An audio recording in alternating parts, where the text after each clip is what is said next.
Hello and welcome to the Overland Journal podcast. I am your host, Scott Brady, and I'm here with a longtime friend, incredible overlander, experienced individual, Sean Gorman. He is the founder, CEO of Sea to Summit Experiences, a longtime collaborator with Land Rover and other vehicle manufacturers. He's responsible for most of the notable vehicle launches that we have here in North America and around the world. Him and his team of individuals conduct training and other support for manufacturers as well. And then he also provides a lot of engineering and driving feedback to manufacturers on the capabilities of their cars. In addition to that, Sean is extremely well traveled and he has some very interesting experiences that I think we're going to all enjoy taking away from this conversation. For those of you that are watching on YouTube, it's going to look like I got kicked in the face by a mule. And that's because I have a tooth abscess right now. I had a root canal a couple days ago, so you can all feel sorry for me. Sean already has a hard time taking me serious, and now he's going to be looking at me look like I've got walnuts stored up for the winter in my face. So it's we're just going to all go with it.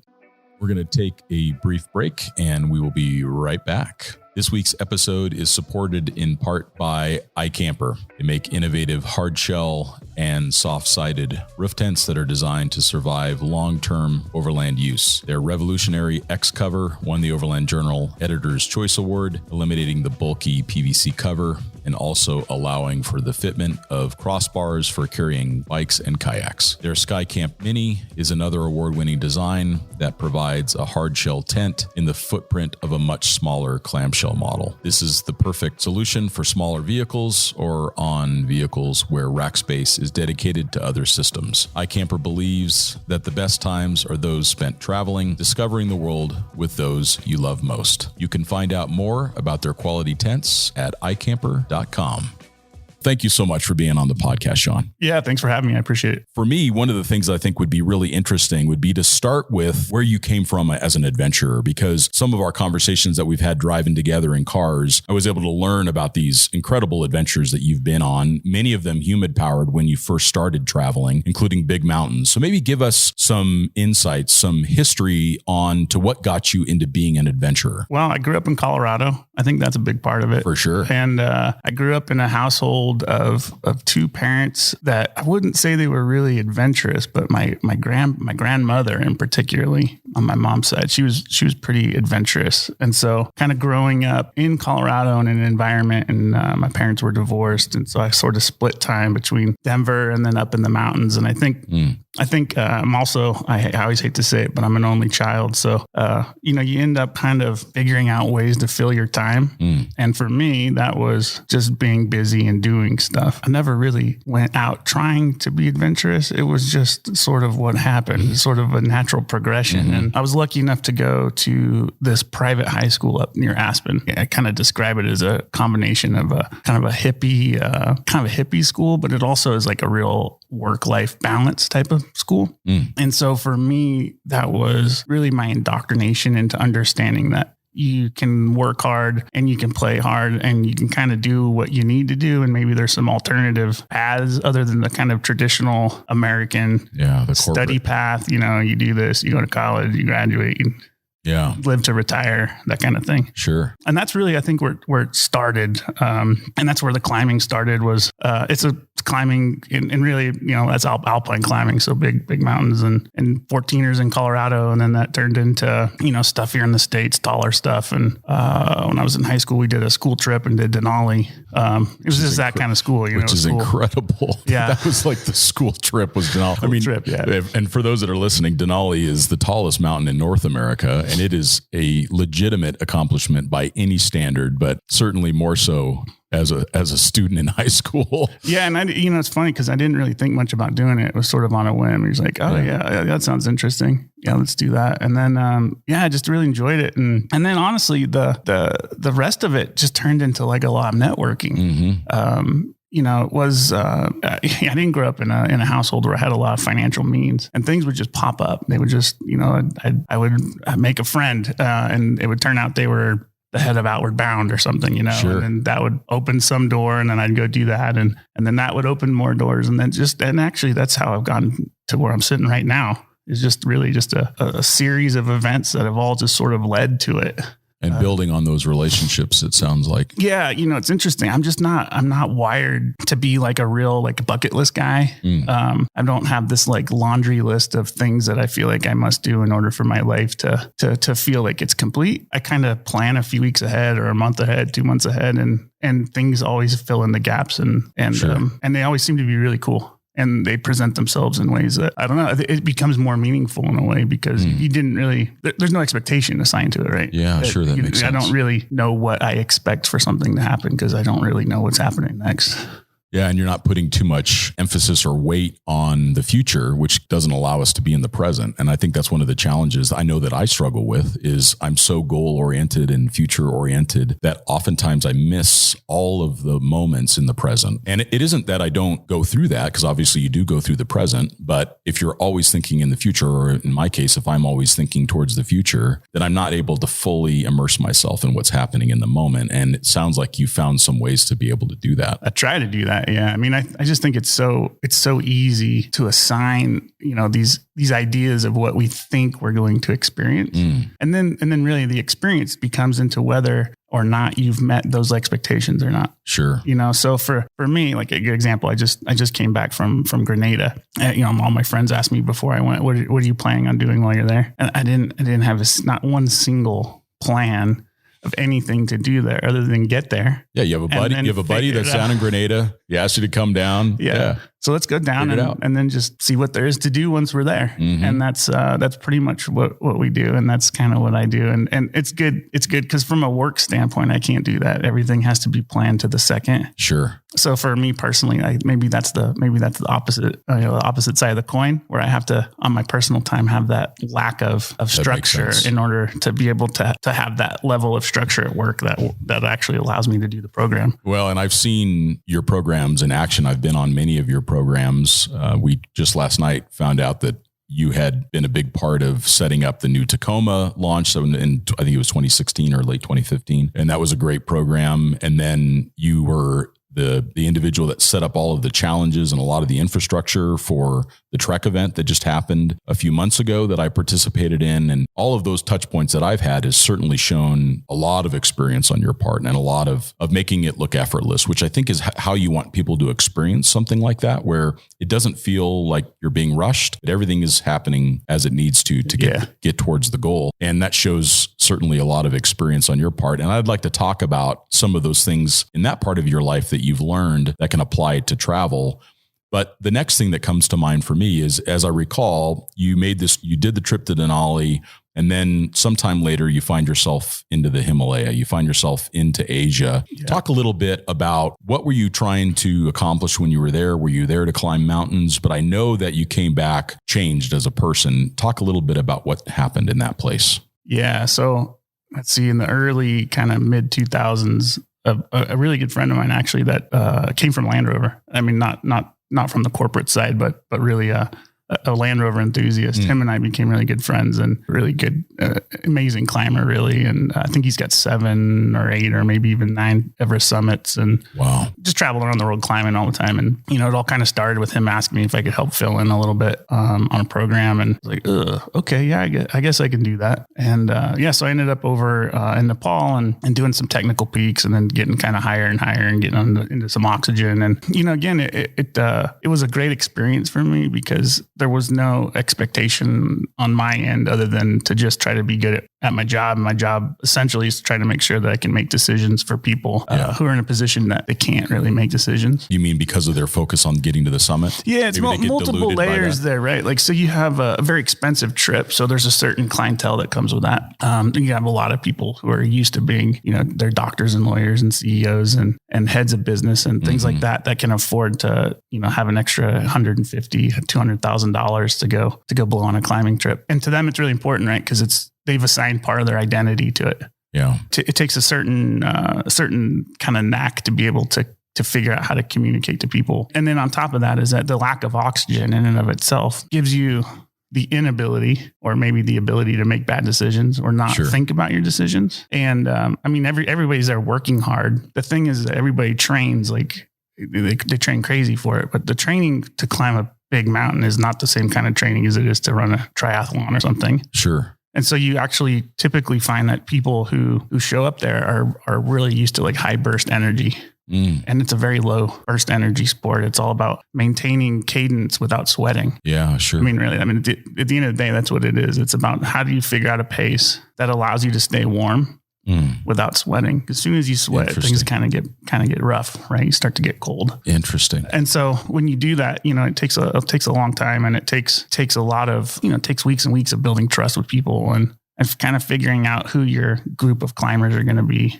So the group I worked with, I'd have kind of 2 or 3 people assigned to me, and you build the trust, and they start to realize that that's what you're there to do. I never really cared about personally what my goal was, to just try to get people up to the top. Sure.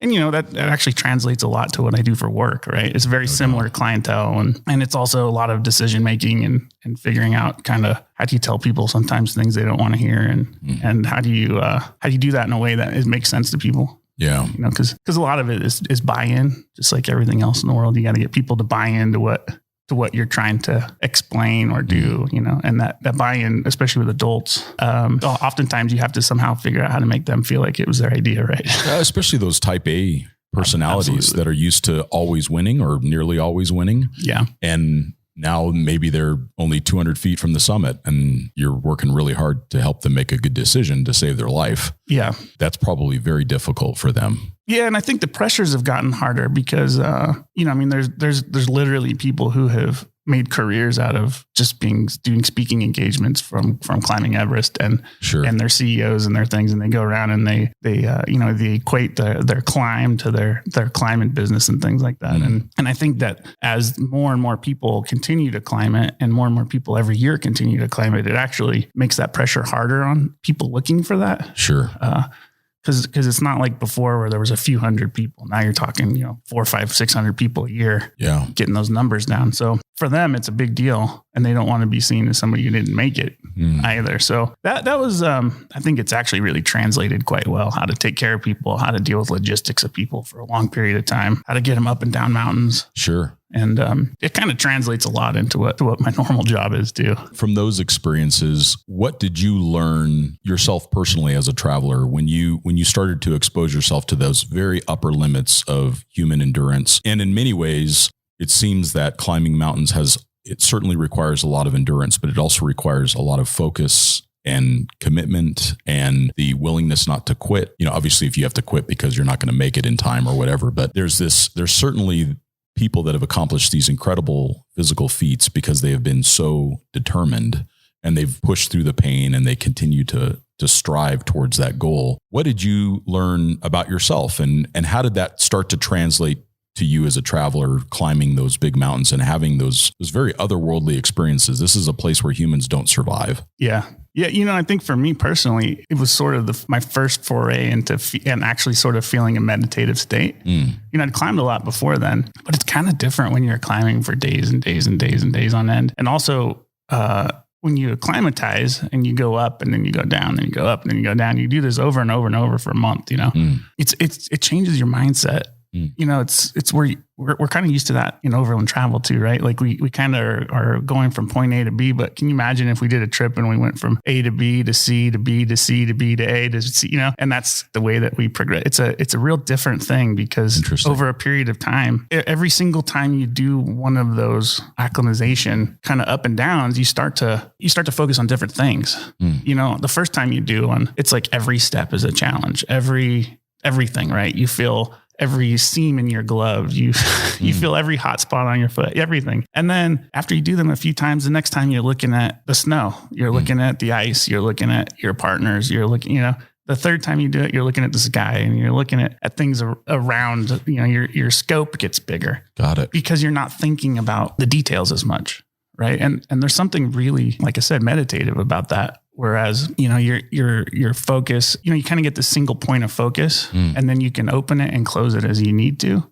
And I think that's a pretty amazing place to be. In my mind, just listening to you say that, it immediately translates to this goal that we all have of travel, where if you can limit the amount of equipment that you bring along, the gadgets and the things that distract you, then you're not it's like you said, the seam in the glove or the hot spot in the boot. The fewer things that we surround ourselves with that distract us from the experience, the better trained and competent we are as travelers, which means if you're doing a lot of vehicle-based travel, remote vehicle-based travel, that means feeling comfortable doing recovery, feeling comfortable driving in various conditions, feeling comfortable that you understand the vehicle and that you can service the vehicle in the field. It seems to me that the more that we can check those boxes off and feel settled around that, the more that we can notice the snow and the more that we can look up and see the sky. And that's a really interesting thing, because I think back on the big endeavors that I've done, there were so many details and there were so many moving pieces that I had very few opportunities to look at the sky. Yeah. And whereas in recent years, my trips have been much more intentional and much fewer moving pieces, and I've had more chances to check out the snow. And so that's a really interesting analogy that you've brought up that I think people can really learn from, is minimize the distractions and then make sure you have enough competency in the well to where you can actually look around and see what you're doing and enjoy that experience. Yeah. It's always hard. It's hard internally, right, to remind ourselves that no matter what we're doing, what we're currently doing is what we're doing. Yeah. You know, like we get, and I think some of that's a kind of American culture. True. We get so focused on like, okay, so I'm here and, I can see up there. That's actually what I need to focus on now. Like, well, then what happens when you get there? Yeah. And the next thing you know, you've just blown everything, just focused on everything that's next, you know? And I think, you know, it's like, I think it's a good example, you know, with travel is that the more prepared you walk into something, the less surprised you are. Right. Mm-hmm. And we know that, especially as adults, the way that we don't handle surprise well, right. We go into kind of a fight or flight thing, and we're fortunate if we can get ourselves into a position where when things pop up, you don't really get rattled. The rattling comes in because your brain hasn't gone into fight or flight. It's just working the problem, right? Yeah. Because I'm sure you're the same as me. You run into things all the time that you've never experienced before. But it doesn't stress you out because you're not. It's like, okay, well, I can figure this out. This isn't really that big a deal. And that's probably it. I mean, I don't oftentimes feel rattled anymore, only because I've had enough times being rattled where nothing really bad happened. Like your body eventually realizes that this is unexpected. This is a surprise.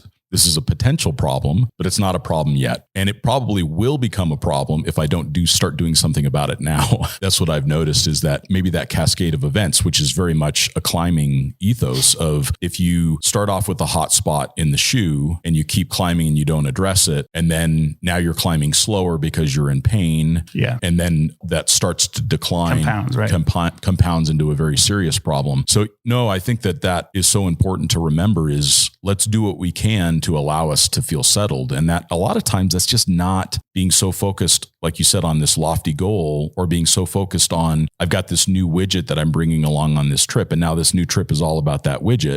That's such a distraction. Yeah. How many times have you been on something where, like, I was on a trip, a couple of years ago now, and a guy had just gotten a new fridge. And he couldn't get his phone to pair to it. He was just thrown off for like days, you know? So here we are in this amazing place doing really cool stuff. And the whole time he's like trying to figure out how to get cell service so he can contact the manufacturer to figure out what he needs to do so he can see what his fridge says on his phone. I just wanted to throw it out, you know? I was like, dude, it's a fridge. Yeah. Open the lid. Is the beer cold, or is the cold, beer? You know? Yeah, we're fine. You know, have some fun out here. It's not about just, you know, I think that's what people get caught up with a lot, right? Is they go and they buy a whole bunch of stuff. They want to get out in the backcountry with it. And some of it's just coming back with it so that they can go back and throw it in their garage and then tell their buddies that it's, you know, I used it and I can check it with my phone, and it's really super post cool. it to Instagram or put whatever. It on Instagram. Yeah. So after you did those big trips in the Himalaya, you spent some additional time there in that region, and you kind of took a little bit of a journey yourself personally, maybe journey of the mind more so than the journey of the body. Yeah. No. So back in, I guess it was 2017, man, I just been running full tilt with work, like crazy years, 300 days of travel, and just going 120% all the time, and realized basically that I had wound myself up right into a place where like it's almost non-functional in some ways. So I decided, well, you know what, Nepal and going back there is a really good place for me. So I went to this place called Tengbache. It's this monastery it's up pretty high. I don't know, like 16,000 feet or something. And I went and lived there for a little while and kind of did about a month of silence there, which was awesome. Yeah, I mean, it was kind of strange. It's easy to be silent though when you're with a bunch of people you can't really communicate with anyways. True. Yeah, you don't speak their language. Yeah. Yeah. So in some ways that makes things somewhat easier. But yeah, you know, I think that's it's important sometimes just hit the reset button a little bit. Yeah. You know, especially when you can start to feel different internally. It's time to like call a timeout. Yeah. And I don't think there's anything wrong with calling a timeout every once in a while. No, I think we need to, because otherwise it'll compound until something breaks. Yeah. And then you've got a much bigger problem. Yeah. You see it all the time, right? Like people just wind themselves up like with work, and then they just start drinking a bunch or, you know, whatever, like, you know, you end up compensating in some way or another. Yeah. And the next thing you know, like lives fall apart, you know, people get divorced. They end up making these drastic changes. You know, they think the change of venue is going to fix it. You know, I'd be happy if I lived in Tahiti, so I'm going to move to Tahiti. And then they get to Tahiti and realize that it's an island, you know? Yeah.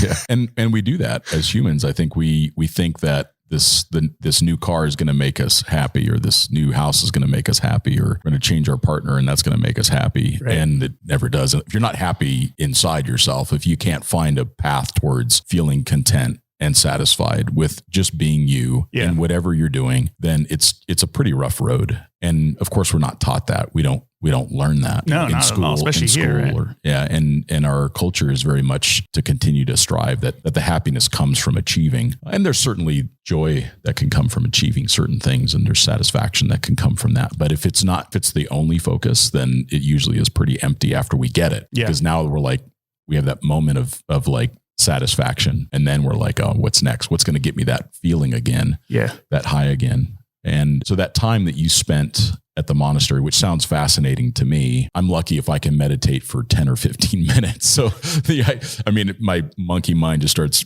going in 100 different directions, but I still keep working at it because it helps me. I have found that it's great for me to spend those moments in quiet and just reflect on my thoughts and realize what I'm really focused on, and then that can help me make decisions. But what did you find that you came away from that experience from that you actually changed in your life back in Colorado? Oh yeah. Well, I mean, I think for the biggest thing for me is this, I work really diligently to stay active in the moment and what I'm doing. And I think before I'd start to get spooled up about stuff I knew was coming up all the time. And now I'm trying. I mean, it's not like I'm not a pro at it. Yeah, sure. But I do try really actively every day to get up. I try to put intent behind everything. Like I try to work really actively with intent now. And that's helped me a lot. Like not just from a personal standpoint, it's helped me professionally too. Like just to make sure like everything that I'm doing has some intention related to it, and that intention I'm okay with. Like it's the intention that I want it to be, right? And because sometimes our ego has a tendency to kind of get it right in our way, right? And all the time, and a lot of time, kind of think about like what is your intention in your actions, or in an email, or in a word, right? In a punctuation. Yeah. All of a sudden, you kind of step back and go like, that's really not. It's really not what I'm trying to accomplish. I'm not really trying to create waves. I'm not trying to make that person's life more difficult or mine. And I find that to be super helpful. And just be able to step back from some things sometimes. Yeah. And stay in that little bit of stillness before we react. Yeah. If we can just give ourselves a moment of pause before we send an email or type up a text and think about like, am I just feeling really frustrated right now? And now I'm projecting that on this other person, or can I just have some kindness and let it go? And if it becomes a bigger problem, then maybe I need to address it. Right. It does take some time. Maybe it takes just some years on the planet to realize it's super counterproductive. Yeah. Does it actually matter? Yeah, exactly. A lot of times, no. Yeah. And I've seen you with people, and you do a really good job of, and you're a tall guy. How tall are you? 6'7". Okay. So you're 6'7". So, I mean, I'm 6'1". I'm looking up at you, but it's really cool to see when you interact with people, you're this tall guy, and a lot of times that would feel intimidating to people. But when I watch you interact with folks, you're very focused on them. You don't get distracted. You don't pull out your phone. You listen to what they need. You make sure that you hear them. I've watched you do that at several events. And a lot of times people are frustrated. They're upset because something didn't go right at Trek, or their tent isn't there, or the vehicle's missing some piece or whatever. And you make sure that I've noticed you're very quiet and you listen to them to make sure you understand what they need. And then you kind of go into action after that. It certainly seems like something you've perfected. Yeah. Well, when you're 6'7", you have to be really conscientious to not telegraph. Right. And what I've learned is that it just takes very subtle cues on my part, and it can control a room. And so I have to make sure that I do that in a positive way, not in a negative way. Sure. If I'm frustrated, I can make everybody around me frustrated and not say a word. And so that's something that I don't want to spread. Right. Sure. I don't want to be the guy who's the contagion who causes everybody around me to pick up that negative energy. So I think, a lot of that is just awareness, right? Like being aware of what people's needs are, their tones are. And a lot of it with me is I just talk to people. Yeah. I just talk to them so I can start to figure out what normal is. Sure. And that's a being a guide on a mountain, which is trying to figure out what people's baseline is. Then you know what's not normal. Then you can tell like something's not right. Yeah. Tone's not right. They're tired. Are they tired? Are they hurt? Are they sick? Are they just not into it? Are they pissed off? Sure. Those usually people are pretty good about telling you that they're pissed off. But, but those are the kinds of things that I just try to be aware of. And then I think something that I try really hard is just to be super transparent with people. Yeah. I just try to tell people like, here's what I can do. Here's how I can help. Is that helpful? Yeah. And if they say no, then it's okay. It's theirs. Yeah. You've done what you can. Yeah. I don't have to own it all. And that can be a challenge when you're in that position of leadership and you're trying to make a client happy or whatever. And sometimes letting that go is the best way forward for sure. Yeah. It's challenging. Like you said, that's a good point. I mean, a lot of times when you're working for car manufacturers, you're working for people who have a lot of skin in the game. There's a lot at stake. And what you're curating is sort of people's first impressions and actually really long-term impressions. Right. So, it is quite challenging, and there is an art form to curating it in a way that people feel like they're part of something. I really don't want people to when I say people, especially like media, when they come to a media event, I want them to come and feel like they're part of the group, like they're part of the team. I don't want them to just come and feel like, I do want them to feel like they're guests, but at the end of the day, I want them to feel like they're part of what's happening. And they're part of the group. And when they're part of the group, then they have some ownership of it. Sure. I will let people change their own tires when they get flat. And it's not penalty, and I'll help. And if they don't know how to do it, then I'll help them do it. Sure. But I'm not going to usually be the first person to run over and be like, here, just watch me do the work and then do it again. It's good for people. You're in an automotive event. Yeah. You can get a flat tire. That's fine. It's no big deal. I'm not going to be mad at you for getting it. Yeah. Maybe I would. It depends on how you got it. But at the end of the day, there's also no expectation that if I got a flat tire, I wouldn't expect somebody else to change it for me. Yeah. I would expect somebody to tell me if I didn't know where stuff was at or how to do it, or if I wasn't doing it safely or something. No, that's true. And that kind of segues into what I wanted to ask next is you have spent so much time at these vehicle events and launches, and again, curating those experiences. When someone is looking to buy a new vehicle, let's talk about some of the things that they should be looking for in that new vehicle that meets their needs. I think that this is something that oftentimes happens where someone has the idea that this is the vehicle that I want because I saw it on Instagram, or this person that I respect drives it, or I think this is what I want to do. But let's start from that baseline of how do we decide what vehicle to get? Because oftentimes people will buy a Tacoma and what they should buy is a Ford F-350, or they'll buy an F-350 and what they really should buy is a Tacoma. Yeah. And I think because of your experience working with so many new vehicles and also doing validation on so many vehicles, how do people go through that process of deciding what is the best vehicle for them? Trying to set ego aside and trying to set, the fact that they want it to project something about themselves or say something about themselves. How do people go through that process of picking the right car? Yeah, well, that's a loaded question. I like that. It's a hard one. I think it is important that people buy cars they like. I think okay. So if we step back from cars, right? I think step one is to realize that most of the cars we buy we don't need. Most of us do that. Sure. If we all just bought cars we need, we all probably drive a Nissan Leaf back and forth to the grocery store, or drop our kids off at school, or whatever, right? So I always say, like, if you're going to buy a car, you just figure out how you're going to use it first. And the reality is, if you're going to use it to drive to work, then buy something that you're like really comfortable. And especially like if you live in Southern California. Yeah, you're going to spend a lot of time in that car. Yeah, you're going to spend 4 hours a day in a car. I would probably focus on like what kind of car fit me the best, like a shoe. Yeah. You know, and figure out like what can I sit in for 4 hours a day and still function. Yeah. And then go from there. You know, I think where we can get hung up is it's like, I'd love to have a Gladiator on 37s. And then it turns out what you actually do is you sit in traffic for 2 hours a day. Yeah. And you drive in the snow, and on the weekends, you know, you drive to and from the ski slopes or something. And maybe 2 or 3 days a year, you actually take it out to stretch its legs a little bit. Mm-hmm. You can easily get caught up into this sort of conundrum of building cars right into their point of their incapabilities. Yeah. Right. Like, I wish I had more power. So you put more power in it, but then you're like, I can only go 100 miles on my fuel tank now. Right. I mean, Defender is a great example of that. So you take a Defender 90 and everybody knew they were always underpowered V8s, and now they put LS in it. Still 15-gallon gas tank. Right. So now you're great. You're still stuck at 120 miles. You know, like, you can't re-engineer the car into perfection. You know, for me, I think a big piece of it is just how are you actually going to use it? Like, what are your actual needs for the mission? And the reality is, if you spent a lot of the time and money that you did on your car into skills, you could probably take most cars that are even marginally capable and do really great things with them. I mean, I find that, right? I grew up, my first car I still have a 1961 Land Rover. Two-way. I wouldn't put it high on the capability chart. Like, if you drew a scale 1 to 10, it's not really very capable on road. Yeah, it's kind of uncomfortable. It's definitely not capable in the winter. It's like being outside. It's really hot in the summer. You have to know how to drive it off road. In fact, if you don't know how to drive it off road, you'll just end up fixing it. You just fix it all the time. Yeah. Right. So on a scale, it's actually low on the capability. You have to know what you're doing in order to do anything with it. It's super fun. Yeah. And I love it. But, you know, if somebody said, hey, I want to drive a car down to Baja, it wouldn't be the car I would tell them to take.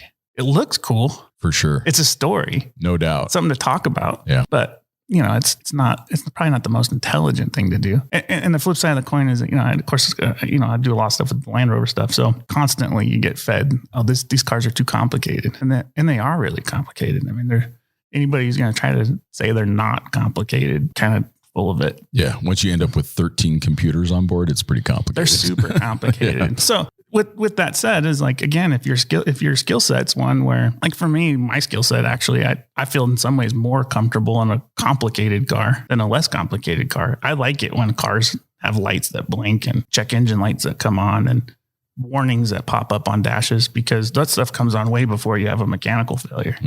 You know, I'd much rather have something tell me like I got an ABS sensor that doesn't work than driving down the road and have an axle break. So there's like some compromise there. And a lot of that has to deal with what's in your personal toolkit as an individual. So for me, I'm real comfortable with electronic stuff. I'm real comfortable with computer stuff. And they've gotten really good. Yeah. You know, 15 years ago, it would have been a different conversation. Absolutely. And the failures have changed, right? So like, it's a difference to have a failure where a car goes into a limp home or something where you're limited to 35 miles an hour versus it's dead, doesn't work. You know, the advantage obviously of mechanical stuff is that somebody can ship you parts and you can fix it with tools. Yeah, and there's something to be said for that too. I mean, for sure. Yeah, for sure. So it's sort of like, how do you find that balance, right? And I think those cars that people really are attracted to, particularly in the overland world, are the ones that do fit that balance well. That kind of fit. You know, I was like, you know, I'm into motorcycles too, right? So I have this 1150 GS Adventure. To me, like, that's why I like that bike. It's like, it's got, you know, it's fuel injected. It's kind of got like it's got ABS. It's got all just the right amount of stuff, but it's all kind of mechanical fixed stuff too. For sure. So it's like, it's kind of the tank. It's kind of, you know, it just kind of keeps going. You can fix it with tools for the most part. Yep. Air cooled, oil cooled. Yeah. So you're right. The 1150 is one of those high watermark motorcycles for sure. Now it's also heavy. It's heavy. It's the heaviest of the GSs, but there are so many people that have ridden around the world on those bikes because, again, you can usually fix everything on it yourself. You don't need a laptop. Parts to fix are easy to get. For sure. And when you're 6'7", the weight thing becomes kind of less of a moot point. There's a lot of leverage. Yeah, for sure. Yeah, for sure. Yeah, I think that on the vehicle selection side, what I've seen is, and you make a really good point about, you need to like the car too, because life isn't supposed to be like, take the safest path or the thing that makes the most sense. I mean, because, you know, the end is certain So you might as well have some fun along the way. So you're right. I think having a vehicle that turns you on in some way is a good idea, but then also maybe putting some framework around it. So that way, after you make that initial purchase and you feel super excited that you just got this Ford Bronco or whatever, that it's also going to work for you. I mean, if you have a family of 4 and you're trying to overland in a Ford Bronco, probably going to be a bit frustrating for you and your family. Whereas maybe what you need is a Dodge Power Wagon. With, a trailer or something behind it so that you can actually travel comfortably and your kids want to go back out with you again the next time. I think that what I've seen in recent years is people are actually starting to do that more. When we first started Overland Journal, the vehicle that most people aspired to was either a Defender or a Land Cruiser. A Defender or a Land Cruiser they're very effective vehicles for what they do, but they don't actually meet the needs of most people. They both get fairly poor fuel economy, particularly if you're looking at an NAS 110 or something like that. They're not very comfortable at speed on the highway. Like an 80 series Land Cruiser struggles. They overheat. They don't do well. They burn a lot of fuel because they weren't meant to go 80 miles an hour. They were meant to go 80 kilometers an hour. Both of those cars were meant to go 80 kilometers an hour, maybe 100 kilometers an hour. So maybe 62 miles an hour is what they were meant to do. Yeah.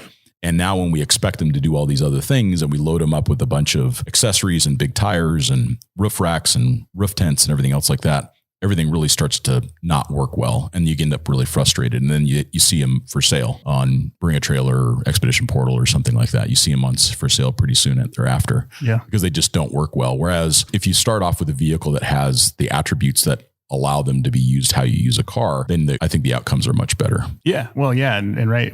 I think a lot of times what you find, you go buy a used car, these used rigs are great. Mm-hmm. Right. Somebody usually puts in a ton of time, a ton of money, and they're usually basket cases. They, there are wires everywhere. Like a bird, you open the hood, it's like, it's a bird's nest under here. Just stuff everywhere. They're great. They're great finds if you know what you can kind of pull all that stuff out and start fresh, because people just get super frustrated, super frustrated. Yeah. And then they end up selling it just because of the last thing that broke the camel's back, and it's usually something minor. And a special thanks to this week's sponsor, Dometic. When you're heading out, you don't want anything to hold you back. Whether you're planning a week-long adventure or a quick overnight trip to your favorite outdoor spot, we've got you. Dometic's CFX3 powered cooler is designed with any size adventure in mind. The CFX3 allows you to bring more of your favorite food and drink along for the ride, no matter how far you plan to go. Available in multiple sizes, the CFX3 is built for the demands of outdoor use and comes with a handy app that gives you complete control at your fingertips. It's the state-of-the-art, designed for rugged use cooler that you can rely on and enjoy for years to come. Yeah, absolutely. I mean, I got a friend, and he's like the most ADD guy with cars I know. Honest to God, he probably buys like 8 cars a year, maybe more. It just doesn't stop. Like he buys one and he's like, oh, this is perfect. It always starts the same. This car is perfect. This is a keeper. And then 2 months later, he's like, yeah, I got a different one. Why'd you get different? Well, the AC didn't work quite. Like it just wasn't, it couldn't keep up in the summer. It's too hot. So what'd you get? I got another one, but it's got a different AC system in it. So it's good. All right. It's like at some point, maybe it's just the wrong car. Yeah. It's just the wrong model for you. Mm-hmm. And then I think the other part too is like, if you were going to build a car to like do an around the world trip in, you could probably think about maybe buying that car and building it and then just buying something cheap as your car. Right. I think that's another challenge that we run into sometimes is that, again, people will go and put tons and tons and tons of money, put $150,000 into a $30,000 car. Mm. And they're like, that's great. I take it to work. I can do this and that. And it's like, why? What's the cost per per mile on that? Yeah. Like why, like if you start building, around the world car, that's a specialized rig, right? I mean, that's a pretty specific mission. Mm. And I think here in the States in particularly, I know where I live. So I live just outside of Boulder. We see it a lot there where there's a lot of cars that are kind of not very good at anything. And I think I always blame it on Moab. I love Moab, right? But Moab's an off-road site. I mean, it's four-wheeling. It's designed to push cars. Off-road amusement park. Yeah. And a beautiful one at that. It's amazing. And I love it. And, but the same standpoint is like, if I were building a car to drive to Baja, it wouldn't probably be the best Moab car. And the best Moab car wouldn't be the best Baja car because they're different things, right? I'm looking for different kinds of traction and different kinds of protection. Mm-hmm. Moab, we do validation testing in Moab and everybody thinks it's because of traction, but it's not really. I mean, we have lots of traction there, but what we do there is we test validation for durability there. Everything you touch hurts a car. It's designed to bend, break, tons of torque. There's probably more torque in the driveline components in that kind of environment than anywhere, but well more than the street, right? There's more friction than the street. So, that's, if you can build a car that's really good in Moab, it's probably not going to be the best car for a big, long slog. The gearing is going to be wrong. The tires are going to be wrong, all that kind of stuff. So it's easy to do where I live. Build something that's like really good in Moab, but then you want to go do some crazy trip on it and then complain about it. Put a roof tent on it, right? That's one way to make your car really struggle and stuff. Struggle with everything, just about. Yeah, you can't. So you can't fit here. You can't. Oh, you can't go to the airport. Yeah, it's so capable. You can't actually go to the airport because you can't pick anybody up. That's true. Yeah, that's so true. You can't ski anymore because everything's parking garage now. You can't fit in there. It's just it's horrible. Yeah, you got to know what your purpose is for sure. Yeah. So when someone, let's say they kind of pinpointed, this is what I'm looking for. I'd like to buy. Let's use the Jeep Wrangler Gladiator as an example. So I'd like to buy a Gladiator. When someone starts to test the vehicle, what are some of the things that you think people should look for? Because you do this all day long, validation, and you're looking for attributes in the car. If they can disconnect their emotion around purchasing the vehicle, what should they be looking for and how it behaves, how it performs? What are some things that they should be looking at as a priority? Yeah, that's a great one. So, I mean, one of the things I always think about, even when I'm doing validation testing, is that if something is calibrated well, and to be fair, somebody who's buying a car shouldn't really be thinking like, oh, this thing's calibrated well, but it still fits into the same thing, which is that if it's calibrated really well, you probably don't notice it, right? So like if an engine, actually transmission's probably a better example. So, if you get in a car and you drive it and you don't ever even really notice the fact that it has a transmission, it's calibrated really well. You shouldn't really notice that it shifts hard, doesn't shift, downshifts weird, locks up weird, has strains. Same thing. The whole car's that way, right? Like sounds, if you notice initially that something bothers you in the first 15 minutes of driving it, it's going to really bother you when you own it. If you can hear the road, you can hear the tires, if you can feel the seats, if the steering wheel feels that's kind of a weird feeling in my hand. If any of that stuff you notice right away, it's going to bug the hell out of you the whole time. That's so true. And a fun example of that, we got the Bronco here to test. So I drove the Bronco. There were some things that I found about it that I didn't care for. And there was a lot of things that I liked about it. And then Matt Scott drove it. And he's like, hey man, I couldn't own this car. I said, why? He says, it whistles. It's so loud, the top. And I'm like, oh, that's a blind spot for me. I have hearing loss from the military.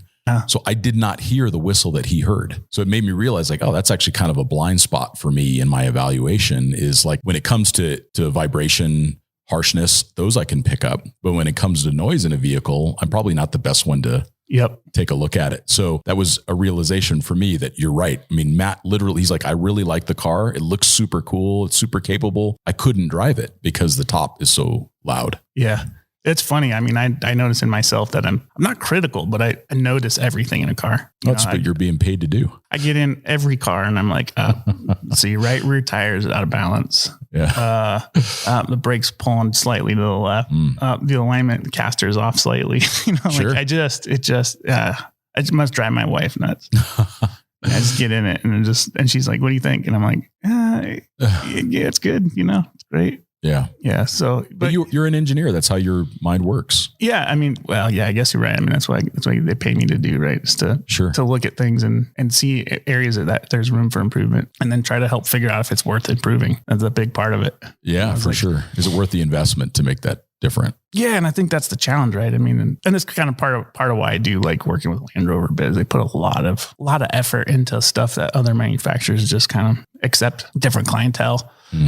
Different fit and finish and what are levels of people's expectations, when you touch a knob, it's always a good example to me. Like when you reach down and turn the fan control up, like, what should that feel like?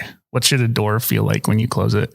What should, like everything's that way. What should a steering wheel feel like in your hand? Like what do the finishes actually matter? Does it need to be cushioned? Is it too hot? Is it too cold? Is it, that's all interesting. There's a lot of input on that. I mean, you work with certain manufacturers and you're like, this just feels weird. Like the steering wheel feels like it's 2 inches too high and I'm 6'7". How can that work for somebody who's 5'5"? And they're like, kind of like, okay, yeah, whatever. not an issue. Like we were talking about last night with the Brute, right? I love Jeeps, but they have that huge tub, and the tub is a pain in the neck. I mean, I don't know anybody who thinks that the tub is a great way to get in and out of a car. It's tough. You're always flopping your legs around trying to get your legs in and out of the tub, and, but it's just, we sort of accept that, and it is what it is. But that's an interesting comment about Land Rovers, and it dovetails in with what I oftentimes hear people who know Land Rovers well and that they've owned them for a long time and they have some awareness around the vehicle. You'll most often hear that a Land Rover is at its best when it's near stock. And that has been true for back to the Series 2A that you have. And then you also have a 109 too. You have a couple series trucks. Yeah. No, so I have a 109. That's the 61. That's the old one. Yeah. And then I got an 86 Defender 110. And then I have a 94 NAS 90. Yeah. My wife drives a Series 2 Discovery. Perfect. And I got a diesel Nissan truck too. Nice. I realize that the more Land Rovers that I've owned, the more I've been inclined to keep them as close to stock as possible. And hearing you talk about that validation being very important to Land Rover, it now makes more sense. There are some vehicles where they make them to be a great canvas, like a Jeep is a good example of that. They deliver a super capable canvas for people to then put in different seats, or maybe they put insulation in the roof because that's important to them. But like the base vehicle is this perfect canvas for modification. And it's probably why they're the most modified vehicle in the segment. You have a vehicle like a new Defender, which pretty much anything that you do to that car, other than a slight change in tires, maybe you do a little bit of a Johnson rod style lift where you get maybe 30 millimeters or 20 millimeters more out of it for ground clearance. If you do much more than that, the car starts to not work as well. Yeah. It has a fixed amount of articulation. It has a fixed amount of wheel travel. And if you start robbing too much extension travel to gain compression, then it's going to start not working as well. So I agree. And even the Defender behind us here, it is stock. Yeah. I mean, there's not a part on that vehicle other than the rock sliders that wouldn't come from the factory. The snorkel's a Mantech, the front bumper they put on their special vehicles. It's all stock, and it works best, I found, in that condition. Yeah. Well, and that's probably especially true because you've got a lot of skill set to be able to drive it. And I think that that's where a lot of modification comes from, is that you have kind of two options, right? You can either learn to become good at your craft and learn how to actually manipulate a car, or you can just make a car so that you can bounce off of stuff. You can put bigger tires on it and put bumpers and sliders and skid plates and lockers and everything. You don't worry about it. You just go, right? So it turns into a point and shoot. And we see that all the time. I mean, Moab is the perfect place to see that. You just go run Hell's Revenge on a Saturday afternoon. You can just tell how people are by looking at their car. I take Evoque on Hell's Revenge.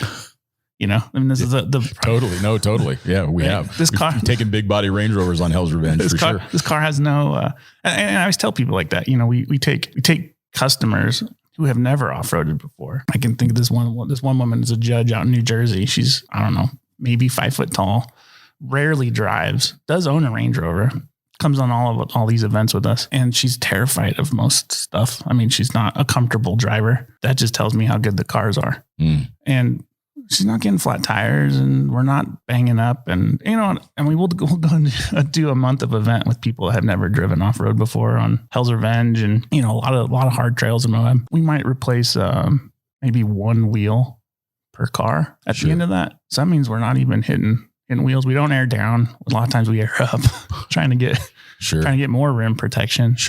We're running on 20s, 21s, 22s, soon to be 23s. It's ridiculous. I'm not condoning. I'm just saying that's how it works. Yeah, it's just the way it is. It's what the consumer wants. But that translates into skill, right? So you put somebody who really knows how to manipulate a car, and my team's really good at it. So they can sit right seat, or even most of the time be outside of the car, and quickly teach somebody how to drive a car. And essentially, in some ways, it's a lot like, it's kind of like driving remote control, just from person to person. I'm driving the car from outside, even though I'm not the one behind the wheel. I'm telling them where to go, how fast to go, how slow to go, when to slow down, where the tires need to go. Stuff like that. It's just time and effort. It depends. If you want to drive 40 miles an hour down a trail, then you probably got to modify it. Yeah. If you want to just take a stock car and go do really cool stuff with it, that, by the way, is more challenging. I think it's fun to take stock vehicles places. That's why I still have so much love for testing stock vehicles, is I really got to pay attention. Yeah, it's way more challenging. You actually have to drive it, right? I mean, I always take, if I do an event and I have all these different kinds of cars or whatever the least capable car is in these people's minds, a lot of times for me, that's Evoque. It's close to the ground, all-wheel drive, no low range. I'll take whoever's probably the best driver and I'll put them in an Evoque with me. I just challenge them that way. Say, you a good driver? Oh yeah, I'm a great driver.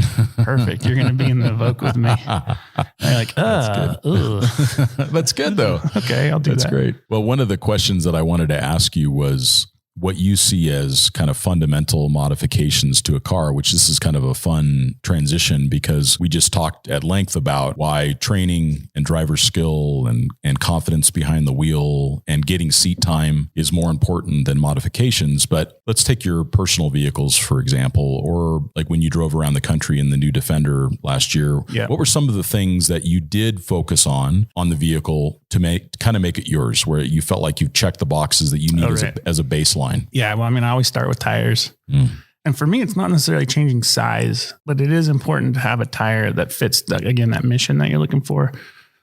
So, like for the way I use the car, I think it's important to have something that is got some increased kind of off-road traction, a little bit of mud, but also ideally in a perfect world to be a little extra sidewall protection. So if you can't go up in size, at least you can go up in the quality of the tire itself, give you some help with it. Cause it doesn't really matter how good you are. Sometimes you're just going to get it flat, and that's primarily going to be in the sidewalls. So, if you can put a BFG or something on it that gives you just that little bit of added protection is a huge, huge advantage. Yeah, I would say so. After that, I think for me, the next important thing is to make sure that I actually have a car that's recoverable. And this is becoming more difficult. We typically will always find good recovery points on the front of a car in some capacity. When we get to the back, ideally I would rather have recovery points that's not a trailer hitch. If I had my druthers, I will use a screw and eyelet before I'll use a hitch typically.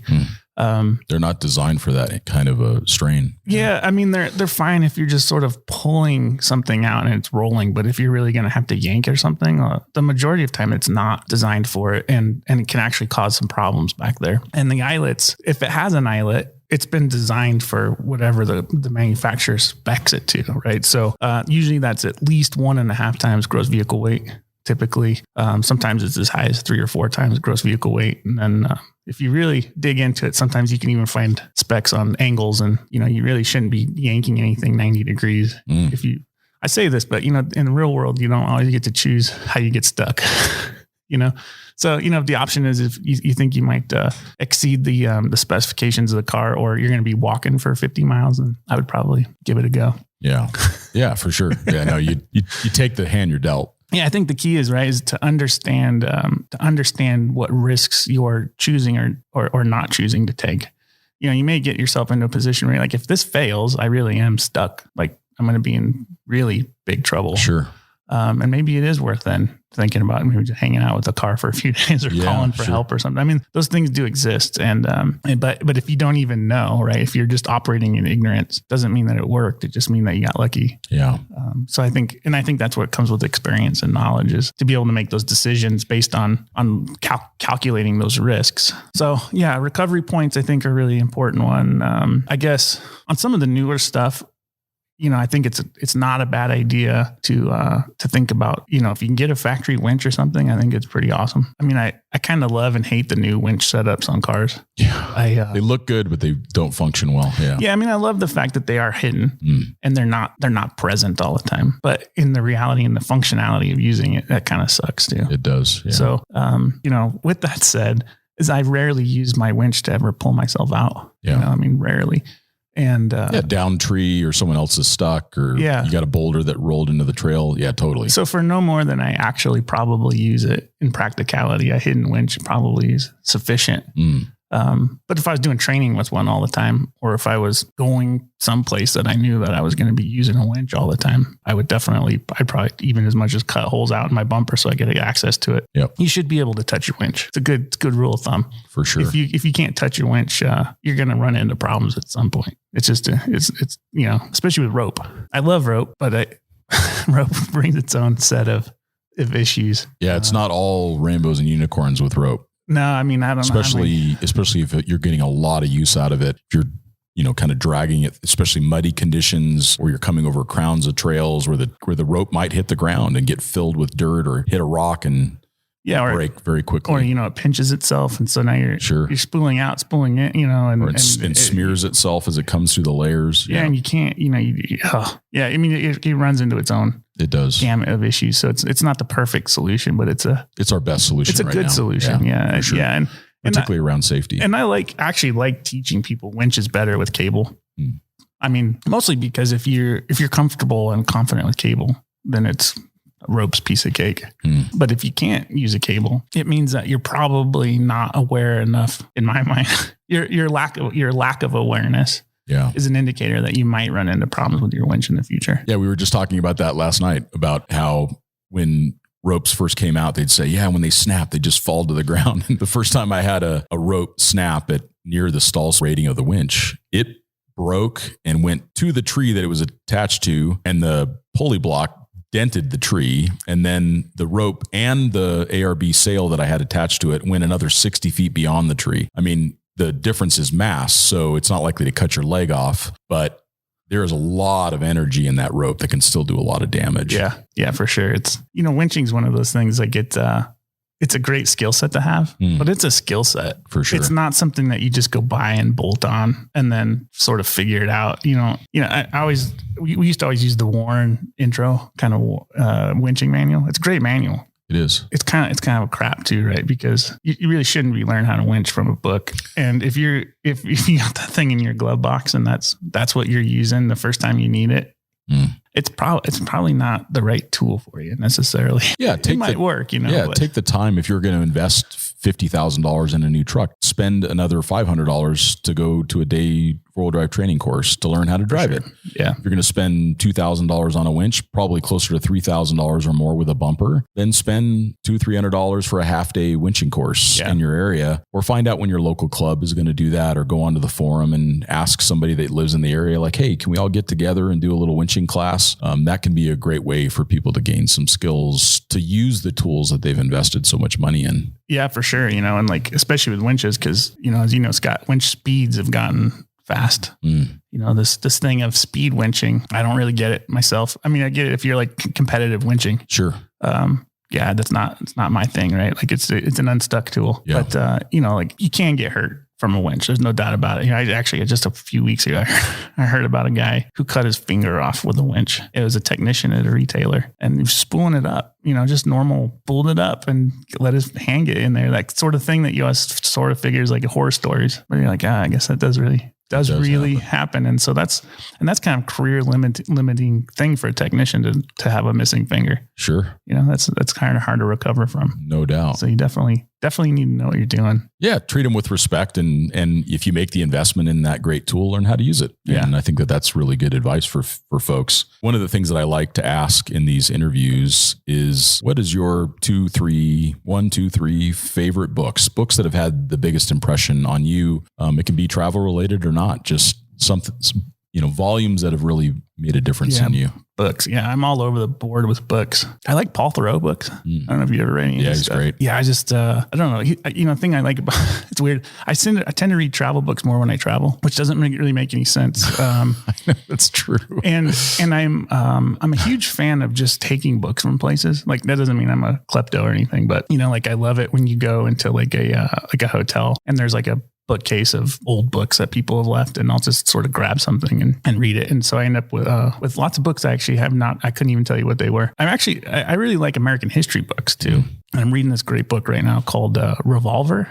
Okay. It's I couldn't even tell you who wrote it. It's really well written, but it's about Samuel Colt. Oh, interesting. And sort of his progression of developing the Colt revolver. And actually the story in and of itself is it's really mind-blowing in my mind, because you don't realize how much our culture, not just from the fact that it was a gun, but our actual history as a nation has been really dictated by the manufacturing kind of idea that Colt put together for his gun. And I didn't know anything really about him, and I love to shoot and stuff, but sure. I didn't know that much about Sam Colt. But, he pretty much invented this gun like in his late teens. Amazing. On a trip to India on a boat, and amazing. He kind of whittled this wooden revolver out that, how it rotated the cylinders and all that kind of stuff, and all these kind of trials and tribulations to try to get it patented, and all the we talk about political corruption now, but we're in good shape compared to how things were then. And, literally the norm then is that you paid politicians to make things get approved, and that was considered socially acceptable. But, just the whole manufacturing and figuring out how to build firearms and machinery so that they had interchangeable parts and assembly line. This is well before Henry Ford, really. Sure. But assembly line and building factories in other parts of the world and things like that. It's really great. That sounds fascinating. It's quite a good book, actually. I like that suggestion. I think I'm gonna pick that one up. Yeah, it's good. I stole it from my dad. Well, and that would make sense. My dad also loves those old Colt 45s, and he's got a couple of them, and it would be a fun one to get for him, maybe for Christmas. It's perfect timing. That's fantastic. I've just been reading it. It's a captivating book, because it's almost like a writer reading. It's like the writer is reading it to the reader. Oh, okay. The way it's written. Okay. It's all sort of, it's got a lot of footnotes and stuff on where information came from, but it's real easy. It's easy to read. It's a big book, but it's pretty easy to read. That's cool. What a great suggestion. I like that a lot. That's great. And it's funny that you say that you read travel books when you travel. I realize that I've started to read sailing boats when I'm on my sailboat. So I think which is funny. I should just be sailing the boat instead of reading about other people sailing the boat. So that's funny. And then the last thing that we like to ask is, if someone came to you, which I'm sure has happened many times in your career, and they said, "Hey, I'd love to travel around the world," what advice would you give that person? Just your kind of unfiltered, practical advice about what would be their first steps or their considerations. Well, I think my first piece of advice would be don't be afraid to start local. I think a lot of times, especially if you live here, right? Like, we are so incredibly blessed in this country. Not only do we have an incredible amount of diversity, but you could spend a whole lifetime traveling the U.S., get to experience a lot of stuff, right? We have a ton of culture here. Contrary to what most Europeans think, we do have a ton of culture here, and we have different. It is different, right? And that's cool. And things that we take for granted, like the fact that we travel from state to state, and we have all this federal land, and we have access to areas that everywhere else in the world would be owned by somebody and behind a fence. I would just say, start local, go do some stuff that you think you might want to do, get an idea of what it is. Cause really travel's there's a lot of different things that are related to that. Some people love the mechanics of it. Sure. They love figuring out if they can make their car do 10,000 miles. Sure. Other people, it's all about culture, and some people it's about food, and some people it's about buying stuff. You figure out what you like, and then build a trip around what it is that you like, versus, I think me personally, the thing I like about travel is culture. I love seeing how other people live and work and how they make a living and what's important to them, what's not important to them. And I think a lot of times that's helpful for me. Just individually, you kind of puts things into perspective. Like, these people have to work really hard to have clean water every day. Or, actually, a great example. I was in Grenada. You can't get eggs there. I don't even think about it, right? Like, eggs here is a staple. You go to 7-Eleven, get eggs. You go there and you're like, "You got eggs?" And you're like, "Oh, yeah, maybe in like a couple of weeks, I might have some fresh eggs or something." It's like you just take it for granted. And I think that's kind of the beauty of it, is to figure out what part of it that you like, and then figure out how to do it. It doesn't have to be big and long either, right? Like it doesn't. Like, I live in Colorado, and my wife and I live to go to Wyoming, and Wyoming's close. I'm an hour away from the border. It's a different place. It's a different place than where I live. People are different. The terrain's different. Way more remote. And I could be in Siberia. It's a different place. Sure. And don't get caught up on the name. If you just go do what you like to do. It's about using the world as a tool, and car to get there. And actually, it'd be a car, it'd be a motorcycle, whatever you want, it'd be your feet, but whatever you're into, just do it. Just have fun with it. Yeah, enjoy it. Don't worry about it. Don't get caught up on I got to fill my passport up. If that's what you decide you want to do, great. But don't let it block what you got. Right in your backyard. Well, and that dovetails so nicely into how the conversation started, which is being present in these experiences that we have. And I appreciate that reminder from you. And I've seen you live that way in your life. And for those that are listening, it's not about filling the passport. It's about doing something that you love with people that you love, and then being really present in that experience so that you have those memories to come back to later in life. So I really appreciate your time, Sean. How do people find more about you? How do they find you on Instagram, or what's your website? Anything you'd like to share so that people can find out more information about you and what you do, and follow your travels? My company website is s2sx.com. And I don't do Facebook, but I do Instagram, which is C to Sum, SEA, the number 2 SUM. And that's my personal one. So that's usually kind of what I'm up to. Sure. And then, my company website's kind of all the stuff that I'm working on that I'm allowed to put out there in the public. Some of it, a lot of the stuff I can't talk about, or I can't really like publish much, but sure. Yeah. But that's kind of what I'm up to. And you've started contributing some content to Overland Journal and Expedition Portal. So we really appreciate your involvement. You guys that are listening will start to hear and see more of Sean in future editions of the magazine, which is really exciting. He's got a comprehensive compressor test coming up that he did that I think is going to make for some really wonderful content. And Sean, thank you so much for not only being a great friend, but for being on the podcast and sharing your insights. We really appreciate you being here today. Yeah, for sure. Thanks for having me. Yeah, you're welcome. And thank you all for listening. We'll talk to you next time.